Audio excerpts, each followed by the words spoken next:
mijn kop. Ik via dekker moest die kleine paard deemt op. Geef mir geen zacht lid, die droppens van regen op. Welcome to Kill Me Now with Judy Gold. I am your host, your beautiful host, Judy Gold.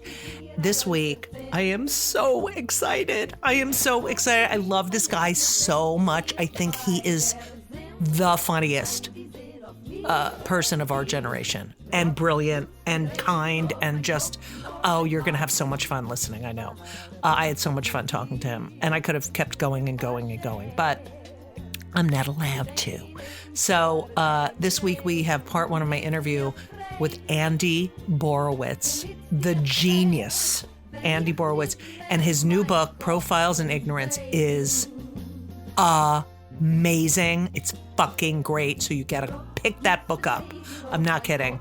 But right now, just sit back and relax and enjoy part one of my interview with the fucking hilarious Andy Borowitz.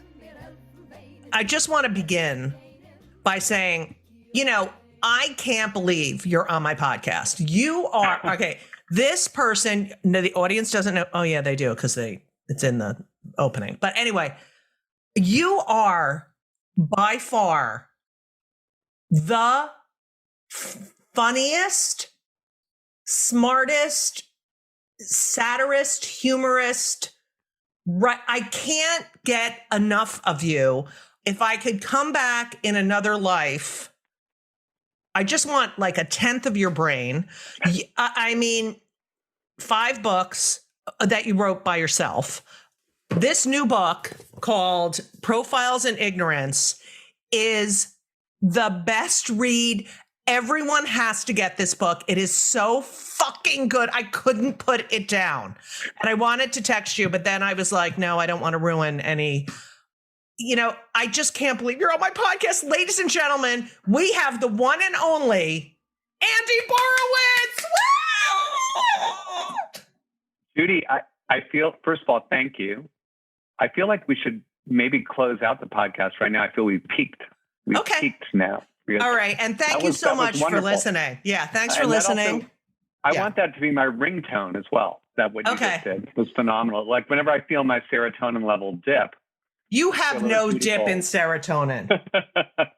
Andy. Thank you, though. Thank you. That was unbelievably kind. So thank you. No, it's the truth. Like first of all, I have to start with that's the Jew bell, by the way. Anything remotely Jewish gets a ring. I just need to start with your upbringing. First of all, you grew up in Shaker Heights, which, if people don't know, it's Jewish, but it's it was like an experiment, right? Of putting all different kinds of people into one community. What was that show? That limited series? Little Fires Everywhere took place in Shaker Heights. Right. And you are the youngest, because the youngest, as I've read that you've said, and it is true, because I'm also the youngest of 3, the funniest, smartest, best looking. Best. All around best. Older brother, older sister, same as me. We're so similar, it's not even funny. I know. Oh, except you grew up in a Reform Jewish household. I grew up in like a conservative, very Jewy, not conservative politically, but conservative, like kosher, like. Okay. So here you are in Shaker Heights. Your father, Albert, and your mother, Helen, beyond brilliant in their own right. Your father, Albert, was an attorney, went to Harvard, went to Harvard, summa cum laude. This is my mother. My mother, anytime someone said something stupid, my mother would say, summa cum laude.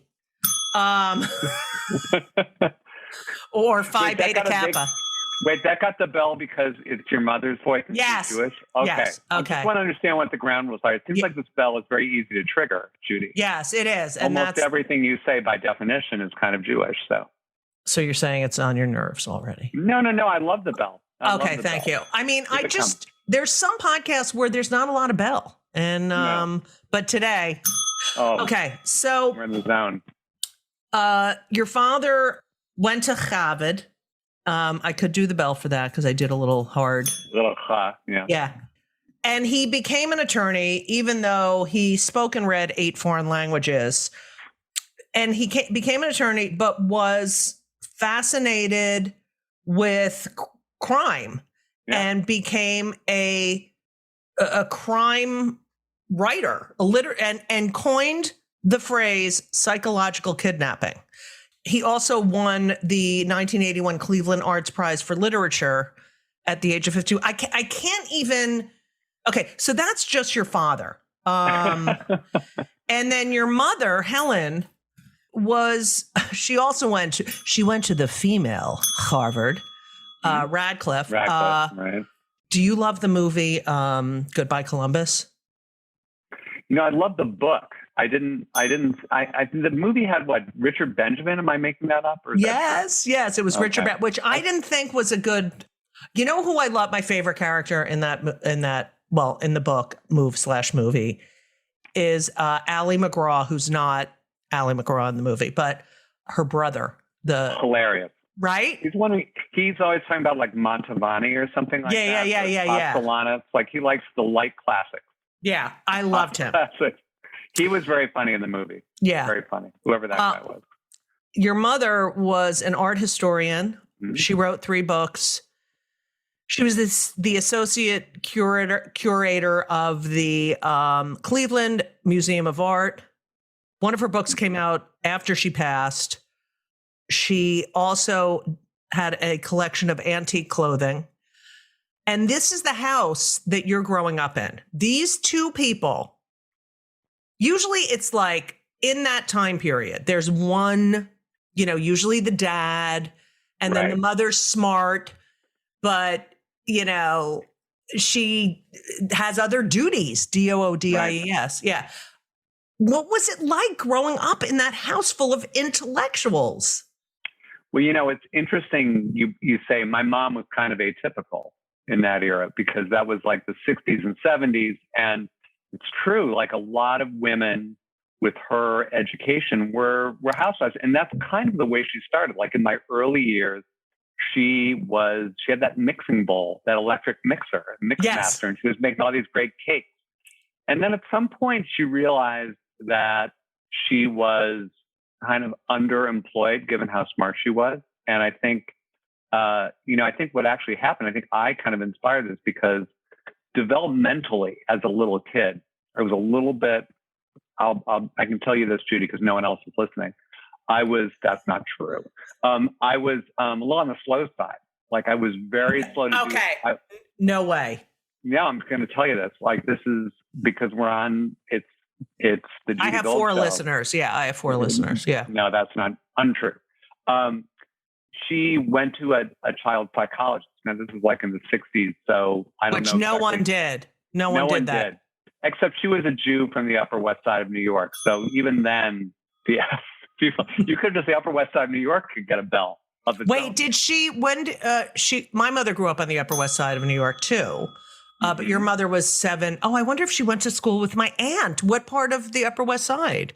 Well, she went to a couple of the progressive schools where she went to a school called the Walden School. Oh, yes. It was so progressive. They actually one day tied up their teacher without the teacher's consent. They just did this. And I think, who the luminary was in her school, who was kind of a contemporary of hers, was Mike Nichols. So that's no way, Holocaust survivor. My God. So that was the milieu. So she was, Upper West Side, lefty, Jew, intellectual. So she's the kind of person who in the 60s would go to a child psychologist and say, why is my son so fucking slow? Why isn't he doing anything? Your siblings were fine. Is that correct? They were. I mean, fine is a relative. Slow. I think fine is a relative term. I mean, I think we all had different things, as most kids do. Right. I mean, I think that we all had our issues, but I think in my case, here's how basic it was with me, Judy. I wasn't sitting up. Like I was just no way. Down. Yeah, and so the doctor said you've got to like prop him up and he's got to be propped up for a certain amount of time so he can sort of get used to his spine. He can get used to the idea of not being flat on the bed. Of course, now, I spend a lot of my time flat on my bed, reading my phone and stuff like that. So it didn't really take. But she went to the doctor. And how old are you at this point? I mean, I'm just a few months old. Okay. I mean, I'm not a year old yet. You're just not even engaging. You're just laying there. I couldn't give a fuck about sitting up. Everyone else is sitting up. I'm like, this is full of shit. This sitting up nonsense. So anyway, she went to this, and the guy said to her, let me ask you a question. So she kind of pivoted from me to her. And he said, you're this educated woman. You went to Radcliffe. You're a smart lady. Why, what are you doing with your life? Because I think he had a sense that maybe she was trying to keep me as a baby because I was going to be her last. Yeah. So you see, isn't this cool? A little Munchausen-ish by proxy. And there is some of that in my family, I should add, but not in her case. But she was a little bit on that, adjacent to that, I would say. Right. And I think his attitude was like, you're not letting your kid grow up, and you're clinging to him. You have a sense that this is going to be your last baby. So you're kind of holding on to his babyhood. And maybe you should be thinking about what you're going to do with your life after he goes to school. So she decided one thing she'd always been interested in was art. She had tried to be an artist as a kid, and she didn't have talent in that area. And she acknowledged that. So she started thinking, well, what about art history? So she went to Case Western Reserve University. You've done your research so well. Oh, thank you. What a staff you have. So she went to Case, and she got her master's degree in art history. And then she wound up working at the Cleveland Museum of Art, which, by the way, I don't know how much time you've probably done shows in Cleveland. Yeah. The Cleveland Museum, it's unbelievable. Yeah. It's like this little jewel box. It's not a huge museum, but it's like every picture you see is like, oh my God, I've seen that in books. Like everything is like it's been literally, a term we overuse these days is curated. It's like you go out to get a ham sandwich and it's like a curated ham sandwich. Right. Everything is curated. But actually, this museum was curated. That's an appropriate use of the term curate. And they had a really big endowment, and everything in the museum was kind of perfect. Like it was just, they didn't have any second rate. You didn't say like, that was Rembrandt on kind of an off day. That was like Rembrandt with a hangover or something. Everything is like top notch. So that just happened to be the town where she and my dad were settled, because that's where he got his job offer as a lawyer. And it happened to have this world-class art museum. So that was her career. And it's interesting that she also was the head of the adult education over there. And as someone, if after you tell that story, it's like, oh, she's sort of paying it forward with this adult education stuff. Yeah, and it was interesting because she had a bunch of cohorts her age, who came up in the same generation, and they all were kind of overeducated women, and a lot of them really did find careers. Like the nice thing about Cleveland is it has this really strong arts community. It has Case, but it also has the Cleveland Symphony and the Cleveland Art Institute. So there are all these very brainy and the Cleveland Clinic, ladies and gentlemen.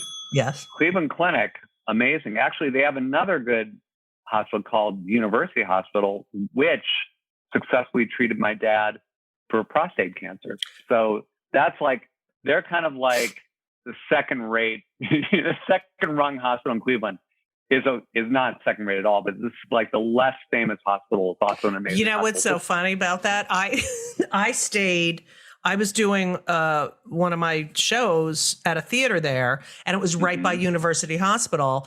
And they put me up in a really nice hotel, but in the hotel lobby, you know how they have the, the bellhops use the, whatever that thing is to put your luggage on.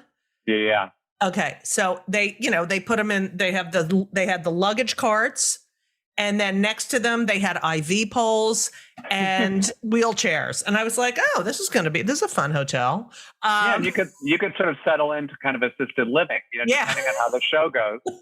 Say, maybe I'm time for me to retire. Maybe I get a home health aide. I'm going to hook myself up to one of those catheters and just call it a day. that is one of the crazy things about Cleveland. Let me just talk about Cleveland and medicine for a second, because it is kind of a weird thing that people who haven't been there don't know. Cleveland's a very weird place because a lot of it is kind of, you can go stretches and stretches of blocks and blocks where there's nothing going on. But they have these two amazing hospitals and hotels attached to the hospitals. So when I brought my wife, it's like 2007 or so, before we were married, I brought her to Cleveland to like hang out with my parents, and we stayed at a hotel because my parents you just don't want to be a house guest with them. Yeah. They couldn't be bothered. There was no food service, which is very un-Jewish. Yeah, that is not Jewish. But when my mom decided to turn away from being a homemaker, she turned hard. Like, she never made another meal. And so it's like, it was a really, you don't want to stay at Casa Helen Borowitz. It was a bad scene. But the Cleveland Clinic had an Intercontinental Hotel attached to it, which was... That's the one I stayed at. Okay. That's the one I stayed at. Not the... Yeah. So. Okay. So we're in the same hotel now. So I'm going to sort of repurpose some of your material here. So okay. I hope you don't mind. But there are a couple crazy things. So like my wife, who'd never been in Cleveland before, is seeing the city kind of in stretches. And no offense to the Clevelanders living there, and who are listening right now, but you've got to be honest when you say, like, there are parts of Cleveland that really do not look like anyone has lived there for maybe 80 years. Or maybe one of the houses being used as a personal dungeon, but you don't really buy that it's like habitable, right? So the Cleveland Clinic, because it is such a going concern, took over blocks and blocks and blocks and blocks of the city. You just sort of wanted to like engulf the entire city, because everything that the Cleveland Clinic does is like world class. So you go to the Cleveland Clinic. Not only do you have that thing with the bellhops where they have like the IVs and the catheters and all that right by your luggage, but they have a really good restaurant at the Cleveland. It's called like Table something or other, and it was like getting great reviews, like in Condé Nast Traveler. And you're sitting there enjoying your meal, and then you look over at the table next to you. There's a guy in a fucking iron lung. I mean, it's like they're just like people who just don't think they're gonna make it just like their last supper. Last like they're meal, not gonna survive. And it's the weirdest thing. You really feel like you're being kind of grandfathered into like the whole hospital there, because there are just patients everywhere. The other thing that is crazy about the Cleveland Clinic is that when I don't know if you drilled down this far, but when you go to the TV channel menu, it's like all the things you're used to in TV, all the, HGTV and all that stuff that you watch when you're on tour that you never like watch when you're at home. But then you get to like the bottom of the lineup, and there are like easily 4 to 10 Arabic language channels. And the reason for that is because rich Arab sheikhs, and I guess that's a redundancy, right? Because every Arab sheikh is rich, fly from the Middle East to Cleveland to get all of their medical, urgent medical, like heart surgery, cancer surgery. So the population of the Cleveland Clinic Intercontinental Hotel at any given moment has probably about as many Arabs as, say, Oman. No way. Well, yeah, it's like literally. Wow. It's just a huge Arab population. So it's a little bit, Cleveland's a weird thing in that when people talk about Cleveland, they say like, okay, LeBron James and the Rock and Roll Hall of Fame. Right. One of which is no longer there. And the other one you go to once, you look at Tina Turner's shoes from the movie Tommy, and then you're done, right? Did you go to that? Did you check out like Tina Turner's shoes? Of course. Yeah, or Elton John as the pinball wizard from Tommy. And then you're done with that attraction for the rest of your life. But the stuff that really is cool about Cleveland is like the symphony, the art museum, and the medical stuff, because it's just fucking world class. So there you go. It's so funny that you get some kind of payback. From I think so. Well, that hotel, I was on tour, and when they said the Intercontinental Hotel, I was like, wow, I love this. This is a great gig. And then I walk in, and it's like, medical center. You're staying at the hotel, and you're going to get all the plasma you want. Right.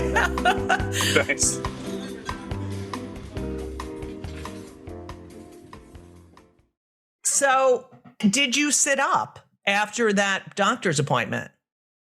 I would say briefly. I think I did. And I sat up, and but the thing that happened with me, Judy, is that because my mom, as I said, once she turned away from being a homemaker, she turned hard. I think because she grew up on the Upper West Side, and she actually majored in social relations at Radcliffe, which is what they used to call psychology, social relations. So she read all the books that said, and she read Dr. Spock, which was the book of that year. Yes. And so the first 5 years or so of your child's life, it's really important that at least one parent be around. In those days, of course, it was always the mother. They never even said like, oh yeah, or the dad. Like the father got a complete hall pass. Right. Like, no, you could just go to the golf course and do whatever shit. In my dad's case, he had no sports, so he was really unathletic, and so he just his whole thing was just, okay, I'm just gonna read about true crime all the time. That's what I'm gonna do. But so my mom was really there for the first 5 years, and then when she got very serious about art history, she, I was a little bit more in the care of, I would say, our housekeeper, which was also not unusual in Shaker Heights growing up. It was sort of the way things were. But what this meant was that I think of the three kids, I don't know if this was true for you as the youngest, but I feel like with the youngest kids, the parents have kind of run out of parenting juice. They're just like, enough all this. I thought we were done. 100%. Who's this asshole who's still here? Right. Yeah. It's crazy. And my parents were much older when they had me. So they were really like, oh God, what the hell were we thinking? How old were they? Like in their 40s? Yes. My mother was 40, a little over 40, and my father was 47. Yeah, they were so over. They were so done. They were just like, I'm 13 and my father's 60, I'm so fascinated with Shaker Heights because it was an experiment. I think it kind of worked in that era. I mean, Sure did.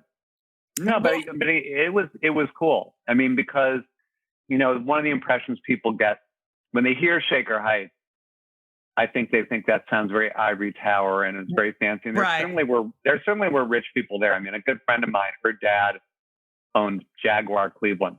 No way. Yeah, they had like the biggest house. Were they Jews? They were Jews. They were definitely thank Jews. You. Bells.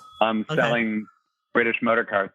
But what was interesting about Shaker Heights was that it was adjacent to Cleveland proper. So if you were an African-American family, like say an African-American professional who wanted your child to get the best education, you would move a few blocks over from where Cleveland stopped and where Shaker Heights began. And so my high school, which goes against what people assume about Shaker Heights, was about 40% African-American. So it's like African-American, Jewish, and some Gentiles thrown in there too. You're so lucky. That is totally lucky.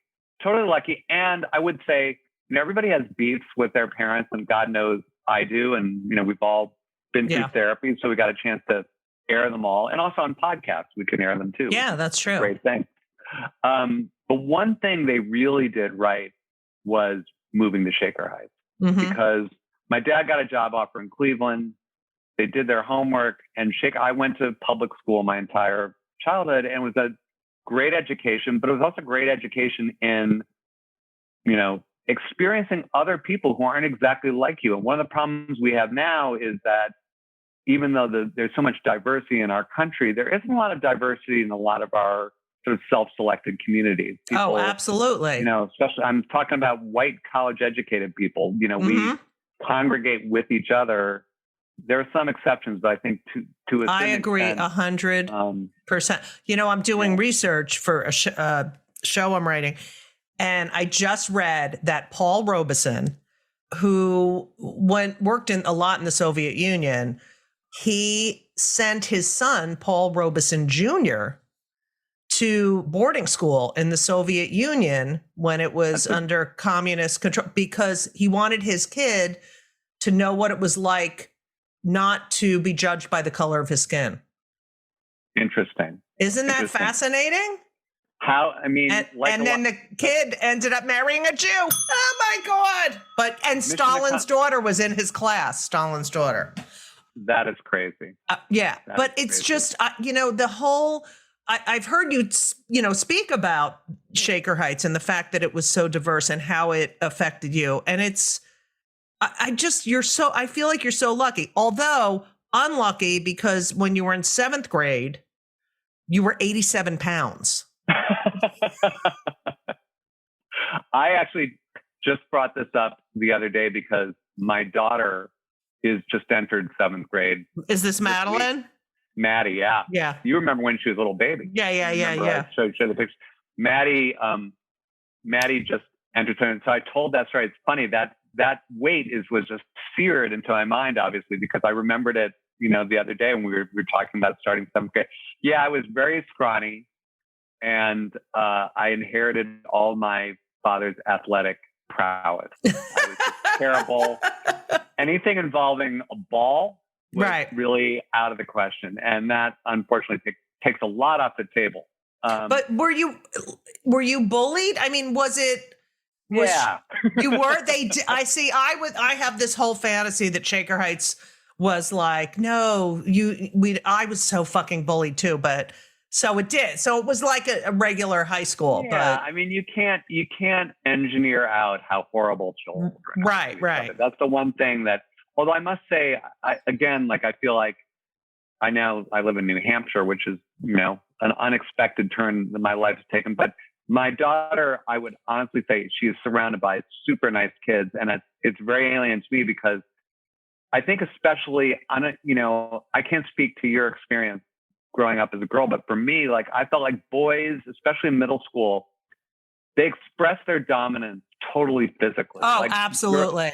Like girls, I felt like there was all this Kremlinology. I mean, you talk about like Stalin's daughter. I feel like that's what I know it's a little bit, I'm being a little stereotypical here, but I felt like girls, a lot of it was like ostracism and nastiness. Oh, and it's yeah. Like, you thought that we were friends with you, but we're not. We don't like you. It's just, it's torture. It's boys, psychological torture. Yeah. Yeah. But boys, it's mainly like physical torture. So it's just like, there's a great moment in like all this stuff. And I don't know if you have seen Dazed and Confused recently, but Richard Linklater is almost my exact same age. So I just watch everything that he does because I just feel like it's basically I love like him. Yeah. And it's basically like just a home movie of my childhood because he went through all the same stuff, even though he's from Texas and I'm from Ohio. It's like, oh my God, I have to watch that.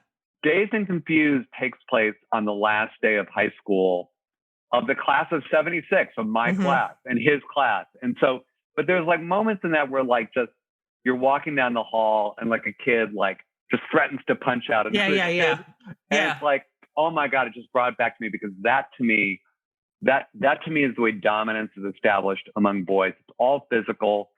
I know what's worse. And I think girls, the kind of psychological torture is also horrible. But with boys, it's mainly just, getting your ass kicked. And that's what it was like for me. I relate to Welcome to the Dollhouse for my upbringing. That would be, but yeah, it was awful, but it makes you who you are today. Yeah. Was your mother, an anomaly there because she was, someone with a master's degree who was working, or was that kind of common in the Shaker Heights? Some women had careers. No, I think she was an anomaly. I mean, she had a gang of, I would say, 4 or 5 other women who were doing stuff too, like in that area, University Circle, kind of near our favorite hotel, the Intercontinental. And that's where like all the museums are. And so there was, there were a lot of really educated women, but most of them were not doing that. Most of them were housewives. And it was just, it was the 60s and the 70s, but in many ways in Shaker Heights, it was still the 50s. Right. It's like because the Midwest is not at the concept of Shaker Heights in an integrated community was kind of avant-garde, but everything else about Shaker Heights and Cleveland was very retro, like the food and movies would get there like a year after they came out in New York. And so culturally, in terms of like pop culture, we were a little bit behind. And yeah, I think culturally, in terms of like feminism, Right. and those kinds of things, we were a little bit behind. But in other ways, politically, we were very advanced. Cleveland had the first African-American mayor of a major city, Carl Stokes. So, I mean, that was like, and then he became a newscaster in New York later. Right. I remember Carl Stokes. Yeah. Carl Stokes, very handsome, very handsome guy. No, so it was an anomaly. And I mean, we were kind of my parents were both kind of, you know, a little bit of, you know, an exception because, you know, my dad was just very openly intellectual and very aggressively brainy. And I'll give you an example from later in life when I was in my, I think 30s, and I was visiting Cleveland. I was living in LA doing TV, and I you know, we didn't get back to Cleveland all that much, but it was, you know, kind of a big deal when we could because it was a long way to go. So I got back to Cleveland, and my father, maybe it was my father, maybe my mother warned me that my father had recently gone to a flea market, and he'd come across a whole box full of really old yellow newspaper clippings about the Lindbergh kidnapping. I don't know if you're familiar with that case, but no, I have no idea. Yes, of course. Okay. I mean, not everybody, but so like Charles Lindbergh. For those listening to Judy's podcast who are not Lindbergh, the four of you, yes. Charles Lindbergh's baby was kidnapped and later murdered by a guy named Hauptmann. And my father had come across a box. I don't know what maniac was collecting these clippings. I mean, a Hauptmann fan of some sort. And my father announced, or maybe my mom warned me, that my father was in the middle of gluing Hauptmann clippings into a scrapbook. What this meant was that the entire 3 days I was there visiting from California, my father was completely absent. Right. He was up in his library gluing Hauptmann clippings into a scrapbook. He would come down for feedings, and he'd be at the dinner table, and he would wolf down his food, and then he'd be like, "Okay, back to the Hauptmann," and he would go dart up the stairs and be back. So he was a weirdo. And I mean, in kind of that's an appealing, I mean, it's so eccentric. You kind of have to, you kind of have to applaud it. But yeah, they were not typical parents. Yeah. Not at all. And you were the top student in your class, editor of the Shakerite, which was the school newspaper. Did you have a close group of friends? I mean, did you have a little, wait, were you bar mitzvahed? No, that's a sore point. You have to unring that bell now. I guess you can't unring a bell. Not like the No, you can't. You can't unring the bell. Well, I just said bar mitzvah, but yeah. No, I mean, you've done your research so thoroughly. I'm actually surprised that the Quaker, I didn't unearth the Quakerness. No, there's no, my parents, here's the thing. My parents were very waspy Jews. Yeah. Which was a big deal. In that my mother, can I say something? Because my mother, who also grew up where your mother grew up, there were the waspy Jews on the Upper West Side, and then there were the Jewy Jews on the Upper West Side. And yeah, so I knew all about that. And the waspy Jews would go to the East Side where they weren't really allowed. But my mother said they never went east of Columbus Avenue because they were Jewy Jews. But yeah, I know that whole, yes. And I think the fact that your parents were intellectuals probably fed into the, we're not doing this. We're not doing this. But you could have had a nice, little bank account. No, I know it would have been awesome. But no, they kind of practice the kind of Judaism that can now be probably done with an app. I mean, they just really just touch the bases barely. Social justice. Yeah. Yeah. I mean, they sent me to temple, but they didn't go to temple. Right. And so I was like their, I was like their stalking horse. Like I would go out, that was how they could fly the flag. But it was literally, they would pull up to the temple, shove me out of the car and speed away. I mean, it was like a very, very cursory approach to Judaism. which made you embrace it even more. So did you have like a group of friends that you sound extremely skeptical. Because Like, I had like 3 friends, and then I just got this message on Facecock, and it's like, hey Judy, hope you're well. We're having our 40th. It's really the 42nd reunion, but they couldn't have the 40th because of COVID. So it's the 42nd reunion. And I'm like, I don't want to see, like, I hated every minute of that. You think I'm going to like voluntarily go be in a room at a country club with, no.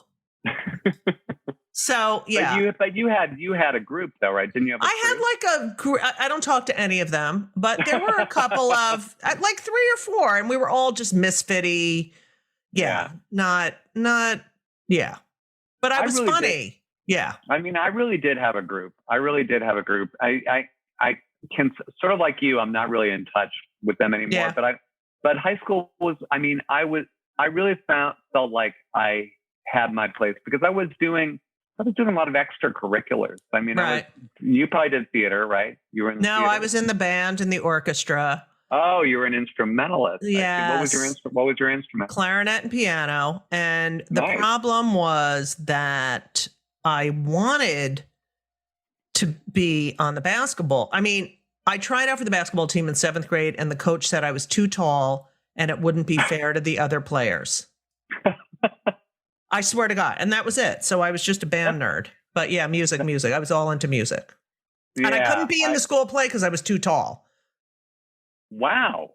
Well, there was an awful lot of, you had so many things to overcome with this height. So does it still hold you back? Does it still hold you back? Well, no, it's great. I play ingenues all the time. No, it definitely, I mean, I'm really tall, but it's so interesting watching my son, Ben, who's 6'7.5", 6'8", you know. Wow. And LeBron.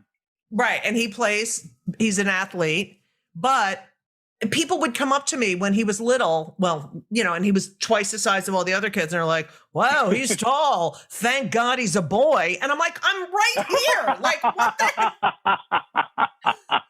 He's not fucked. Yeah, he is. His experience was the complete opposite. You know, tall, funny, smart, charismatic. It's just defines you. I was 6 feet at 13. It was just shit. But anyway, yeah. So it was a whole different experience for me. And then I went to college, and then I blossomed. That should be a TV show. It would be amazing, in my opinionation. It would be great. Where'd you go to college? I didn't go to Harvard like you, Andrew. No, I wasn't. I went to Rutgers. I'm not one-upping you. No, Rutgers actually has really good basketball, doesn't it? Yes, but shut up. You didn't play there either. I played in the orchestra and I sang in the choir. But listen, we were not allowed to go anywhere else because we lived in New Jersey. Sure. And my parents said, it's a great school. And when I went, it was $2,500 a semester. Wow. That was a good deal. And they said, when you go to graduate school, or if, you know, then you can go wherever you want. But, no, you know, I'm not paying, whatever. So my brother, who was very smart, my sister, very smart, got into other Ivy League schools, but they went to Rutgers. Unlike you, who went to Harvard. Did you get a perfect score on your SATs? No. Really? I did not. We're not really going to discuss SATs first. No, because I don't remember mine. Anyway,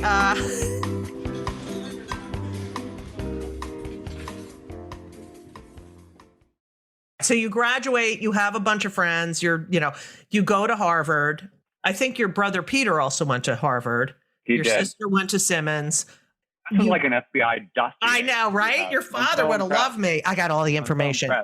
So you go to Harvard. After being you were the valedictorian of your class in high school. That's true. And as a sophomore, did you get pranked by the Harvard Lampoon? I read that you were a freshman. Yes, I did.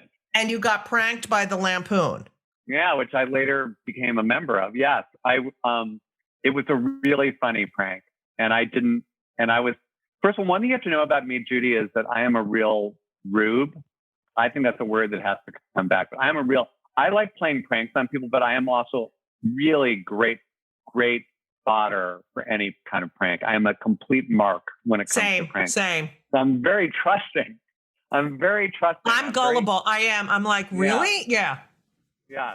And so Harvard, they had like the first week, I don't know if they did this at Rutgers, but there's like student activities sign-up day, like where you go to like some big room, it was, I think, called Memorial Hall. It's a big hall at Harvard, and all the different places like the Student Volunteer Association and the radio station and the newspaper. Yes. They all have like tables and you sign up. So a guy pulled me over, and it's funny, he later became a really good friend of mine. But this guy named Steve Chris, who was on the Lampoon, pulled me over to what I thought was the Crimson table. And he was like, we're the Harvard Crimson, and we're going to have a big, meeting for all the people who want to be on the Crimson. So, sign up here. And they gave me a flyer. And then a couple of days later, I went to the Crimson building, and there was just a couple of like really pissed off looking Crimson editors there. And by the way, I'm married to a Crimson editor now. So it all comes full circle. Olivia. Yes. So Olivia, she's an actual real journalist. So I went there and they were looking kind of pissed off and said, yeah, it was a stupid Lampoon prank. There's no meeting today or whatever. And then later when the second semester, I sort of, figured out where the funny people were. It was like the Lampoon. So I forgot about the Crimson and I just went to the Lampoon tryouts. And at that meeting, Steve Christ, who was the guy who had tricked me into, signing up for the fake Crimson thing, he gave as an example of some of the pranks they do. He gave an example of the fake Crimson prank, and he actually read the flyer out loud. And it's like, it was so funny, but it was very deadpan. And so I did not pick up on it. That's any hilarious. Of the jokes. And it's like, do you have what it takes to be a college journalist? And it was like, learn the 5 W's, the 5 W's, and it was who, what, when, what time, and where. And what time? What time? Yeah. It's like just totally went over my head. Right. But yeah, I was pranked, and then I became a prankster when I was on the Lampoon. So I found it's just so fun. I love, when it's, to me, getting mocked like that and that's hilarious. That's what I love, that people would take the time to do something like that. Well, when I was starting I know I'm jumping ahead in chronology. So it's like, I'm like, well, I did want to talk about how you wrote the Hasty Pudding Show as a sophomore. Mm-hmm. I did. Yeah. With my college roommate was a really talented Fred Barton. Yeah. And he is a composer and amazing. He and I are still very good friends. When I lived on the Upper West Side, Fred is very Gentile, so he does not get one. Yeah, no, he didn't get one. But he is like Fred. When I met him in college, I thought this is the most brilliant musician I've ever met, because he was one of these guys who, like, he's a great composer, but he's also a great piano accompanist. So like, if you were singing a song, let's say you were auditioning for something, and you wanted to sing a song, and the key you were singing in was too low and you wanted high, he could like transpose on the piano. I know. I mean, I hate people like that. Yeah. I know, he was like a savant, but he was also like he wasn't like this guy who had that one thing. He was like a brilliant guy in so many areas. He's very verbal and everything, but he just, in terms of music, he's a genius. So Fred, so he and I wrote the show together, and it was super fun. And Hasty Pudding Show, you get to go to Bermuda, which is kind of cool. Wow. And okay, now I'm going to do a little name drop. Okay. Which my wife tells me is a very bad characteristic of mine, but I think you, as a New Jersey girl, native, yes, would appreciate this. Do you know who one of the stars of my Hasty Pudding Show that I wrote? It was in 1978. Do you know who one of the stars of that show was? Who? Governor Phil Murphy. No way! I love him because everyone does. Yeah, everyone does. I have a friend who's in politics, and I met him, and he's like, "Oh, I love your comedy." And he knew all about my comedy. I was like, "Oh my God." He's a really funny guy. Yeah. He's really a great governor. He probably should be president at some point. I know. Right? Like he's on the right side amazing. of it. He's so smart. But when I was in college with Phil Murphy, he was so good at sort of, handling people and everything. I was like, geez, turn it off. Right. I'm like this sort of misanthropic guy who doesn't know how to do that stuff. Like, I don't know how to humor people. And Phil was like vice president of the Hasty Pudding. And he's like, always like, hey, you okay? You doing all right? He just had that gene, he's got that's that talent. crazy. But the pudding show is like, for people who aren't familiar with it, it's like a drag show. Until recently, now it's co-ed. Right. Finally, after 9,000 years. But it was a drag show. So Phil Murphy, would dress up in drag, and he's a really good singer, really good dancer. I can't wait. Yeah. I hope I see him again. When you were at Harvard, Norman Lear came to visit, and then I guess a few weeks later, his writing partner, Bud Yorkin, came, and you introduced Bud, and did 10 minutes of stand up, which was about how you were responsible for his success. They're very arrogant. I was very condescending about that. Yeah. But he offered you a writing job. Yeah. After seeing you do that 10 minutes. And your reaction was, now I don't have to finish my Rhodes application. Yeah. Well, I was like, here's the thing. My parents, it's interesting because given how interesting my parents were and how intellectual they were, when it came to like practical matters and how they saw my life playing out, they thought there was only one option, which was law school. Yeah. Now, my dad, I don't think was a particularly happy guy as a lawyer. That's what's so weird about it. It's like they were from that era of, second generation Jews who were like professional class. And I think the dream was you get a profession, you become a doctor or a lawyer. Right. And that was the dream or nightmare that they had for me. I mean, it was weird. It was like, we want you to do something as long as it's something that will crush your soul. Right. And you can dabble. You can dabble after you retire. Yeah.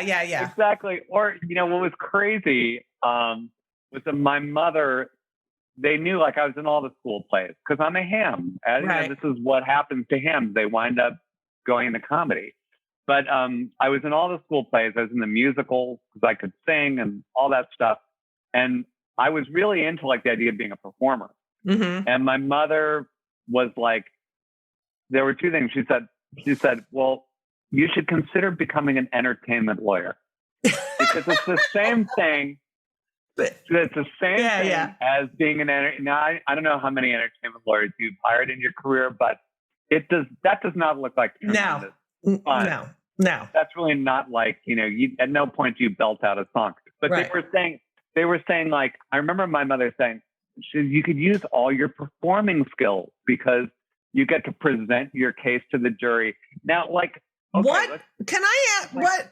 Am I going to be Johnny Cochran? I mean, it's like, how many lawyers, 99% of all lawyers never say a word in court. In front of a jury, yeah. No, ever. And my dad never did. My dad was not a litigator. He was like a corporate attorney, and his specialty was SEC, Securities and Exchange Commission. Is there anything drier and less performative than that? It was just my dad going through reams of paper every fucking night. Mm-hmm. So it was like, I was, I guess, even though I'm a rube, I was sentient enough to know that the picture she was painting for me was not accurate. It was a complete sham. So yeah, their whole deal was be a lawyer. So like I was going to apply to law school, but I wanted to delay it. So I was going to apply for a fellowship. I don't think I would have ever become a Rhodes Scholar because I don't think I had, I didn't have they like athletes on people who can move in space, as they say. But even that aside, I don't think I would have made it, but I was looking for anything that could put off law school. And so when Bud Yorkin came and said, he was sort of like, I don't think he even know what he wanted me to do. It's sort of like, I like this Harvard kid. Right. And he made me laugh for 10 minutes. And so I just sort of flew out to LA and he put me in an office and it was like kind of, okay, now what you got? So it was like such a tremendously lucky break. It was a time when Harvard and the Harvard Lampoon was not what it is now in terms of like a showbiz credential. No one was going into show business then. Right. There were a few people who had gone to Saturday Night Live, like really about 2 or 3. But beyond that, it was not like, there wasn't like this shoot sending people out to The Simpsons the way there has been in the last 30 years. So it was a little bit uncharted territory. And you went there, he said to you, he gave you an assignment, and you finished it. And he said, there are doers and viewers, and you're a doer. So you're out in LA, but you went with your friend John Bowman, rest in peace, R.I.P. Yeah. Yeah. We drove across country. He was on the Lampoon with me, and we drove across country and stayed at every Motel 6. Yes. Like we would drive for like a day, and then wherever there was a Motel 6. But they were new there. They were new then. So they were probably not as gross as, I mean, I don't know. I'm not disparaging the Motel 6, but that's like, I would say my only sort of moment as a hipster was like, I was one of the first people to try Motel 6, before they got all commercial. Right. You know, your thesis was on restoration comedy, which is so specific. I mean, I can't even, if people don't know what it is, it's the period after the restoration period, 1660, right, to 1700 or something. Yeah. And you've been dipping into Wikipedia a little bit too. I did it. I didn't use Wiki. I hate Wiki. Okay. I did an encyclopedia. But it was, so I was reading it. I'm like, this is fascinating. So the restoration comedy, because the Puritans had banned stage shows, like, it was like prohibition for 18 years. And is that right? And then people went fucking crazy. That's what was so wonderful about the restoration was that, first of all, you'd never had women on stage before. Everybody was even, as you know, like in Shakespeare's time, it was all men dressing up as women, which is so weird for all those Shakespearean plays where it's then a woman pretending to be a man. Right. It's very confusing. But I was attracted to that for a couple of reasons. One was, here's the noble reason. The noble reason was it really resonated with me because restoration comedy was very much kind of topical satire. It's kind of like what I do now, because they were making fun of people in the audience, and they were making fun of people in King Charles's court. So it's a lot of kind of, it was basically like Twitter. Everyone just blaming each other. So I that appealed to me, and I like the fact that, if you think of like, and believe me, we're not going to do many minutes on this. I'll be brief. But if you think about like Shakespeare is very deep. Like, it's why Shakespeare is still being performed, because it's like the things he's writing about are so universal and so profound, and they work on so many levels. Still being written about in other ways. I mean, absolutely. Yeah. So like, the history plays like still like, Richard II still appeals to people now because they can see parallels today. The great thing about the restoration for me was that there was none of that. It was very specific, and it was just, no, we are being funny. And every now and then, like some